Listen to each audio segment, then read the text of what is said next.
Hello and welcome to today's video. We'll be telling scary stories. This story is called School Principal. The School Principal is a scary story about a young girl who is in class when her teacher comes in with some shocking news. My name is Sophia, and this happened a long time ago when I was 10 years old and still in elementary school. It was the end of the lunch break, and I was sitting in the classroom chatting to my friends. Our teacher came in and walked straight over to me. Her face was pale and serious. "Sophia," she said, "I have some bad news. Just stay calm and listen. Your mother was in an accident at work. Get your things together and go to the principal's office." I was so shocked.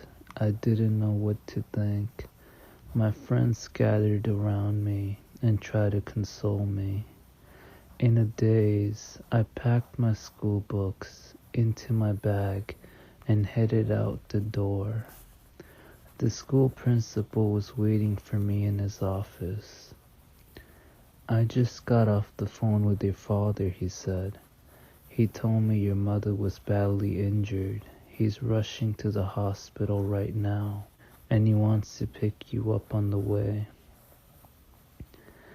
You have to wait for him outside the school gates, and he will collect you.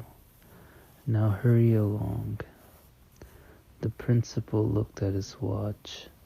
"But sir," I said. "No buts," snapped the principal. "Go out and wait for him." "But sir—" "Young lady," said the principal impatiently, "why are you still standing around?" "But sir—" "I don't have a father," I said. "We're a single-parent family. My dad died when I was a baby." The principal's jaw dropped.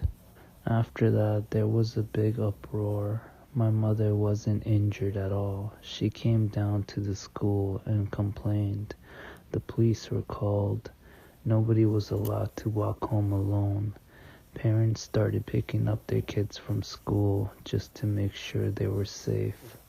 To this day, I still don't know who that mysterious man on the phone was and what he planned to do with me if he managed to get me in his clutches. Oh, that's a scary one.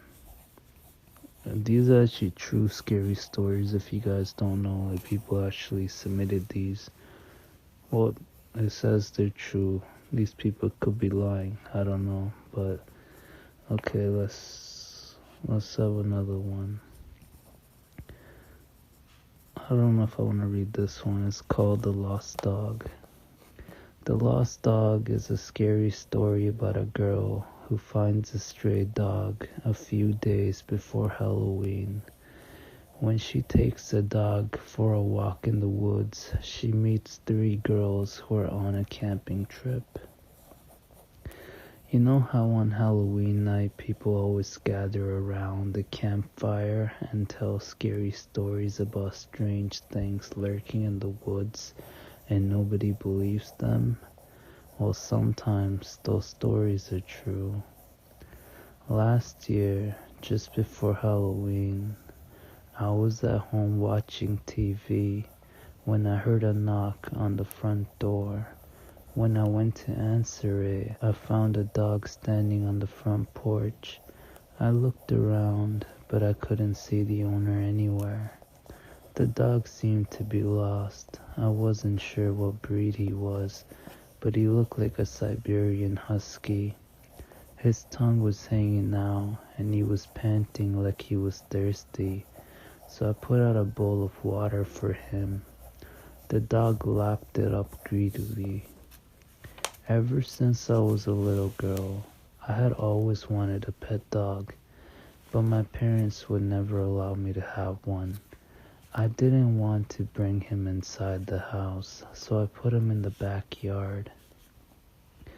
I gave him some leftovers to eat, but he just turned up his nose at them and refused to touch anything. That evening, when my parents came home, I told them about the lost dog. At first, they told me I would have to get rid of it, but after much begging and pleading, they told me I could keep it.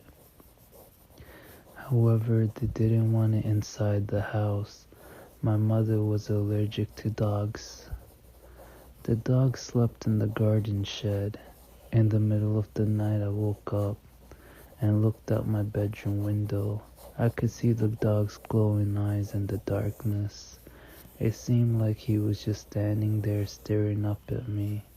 It gave me a very eerie feeling. The next day was Halloween.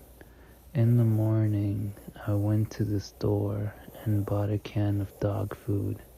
When I got home, I opened it up and put it in a bowl. The dog looked very hungry, but he refused to eat the dog food. I couldn't understand what was wrong with him. That evening, little kids were running up and down the street, dressed in their Halloween costumes. It kinda made me wish I wasn't too old for trick-or-treating. I decided to take the dog for a walk in the forest behind our house.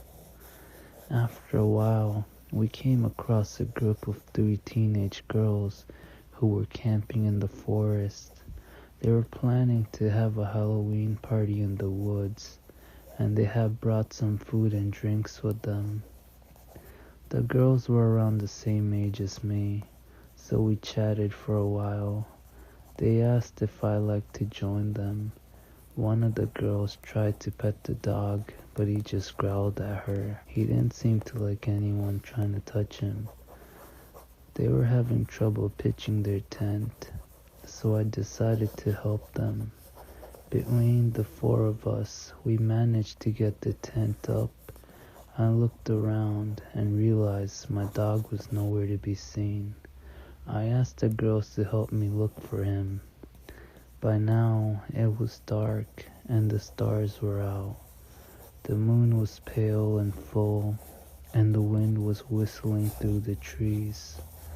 We decided to split up into 2 groups. The first 2 girls went off together, and I paired up with the third girl. We spent a long time looking for my dog, but there was no sign of him.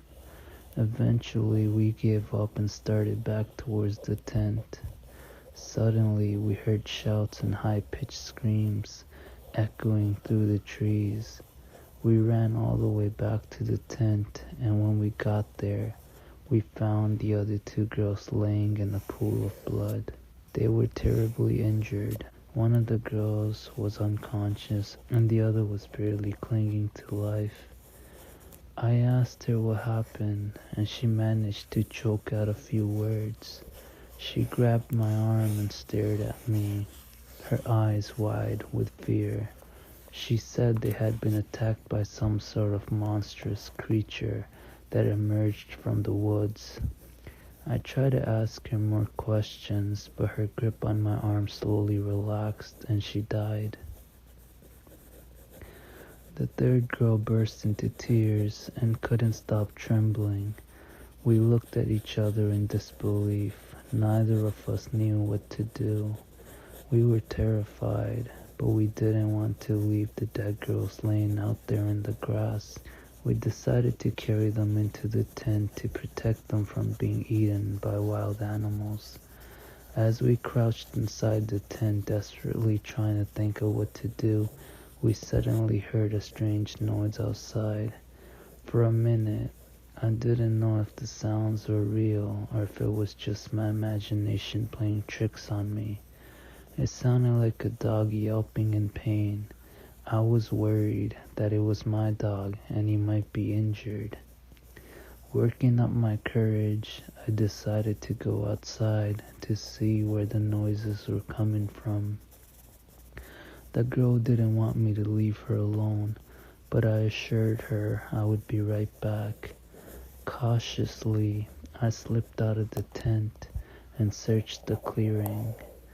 I crept up to the tree line and peered into the forest, but I couldn't see anything. The night was still and eerily silent. All I could hear was the soft whistling of the wind. When I went back to the tent, I was horrified to find it completely destroyed. Inside, the third girl lay dead. Her body had been ripped apart and partially devoured. A wave of fear washed over me, and I felt weak at the knees, afraid to stay out in the forest for a moment longer. I took off running through the trees, and I didn't stop until I got to the safety of my house. My parents asked me what was wrong, and when I told them the horrible story, they called the police. Soon there were flashing lights in our driveway, and two police officers were questioning me about what had happened. They went out into the woods and found the dead bodies of the three girls laying in the tent. They didn't find my dog anywhere. The policeman said they must have been attacked by wild animals and told me I was lucky to be alive. They said my dog had probably been eaten by the wild animals as well.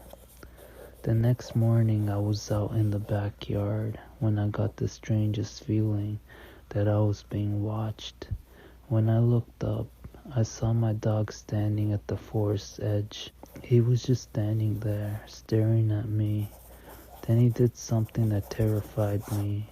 He stood up on his hind legs, turned around, and walked back into the forest. I never saw him again. The lost dog is still out in those woods. Now and then, somebody spots him lurking in the trees. Whenever there's a full moon, I go around our house making sure all the doors and windows are securely locked. Then I lie in bed and pray for morning to arrive.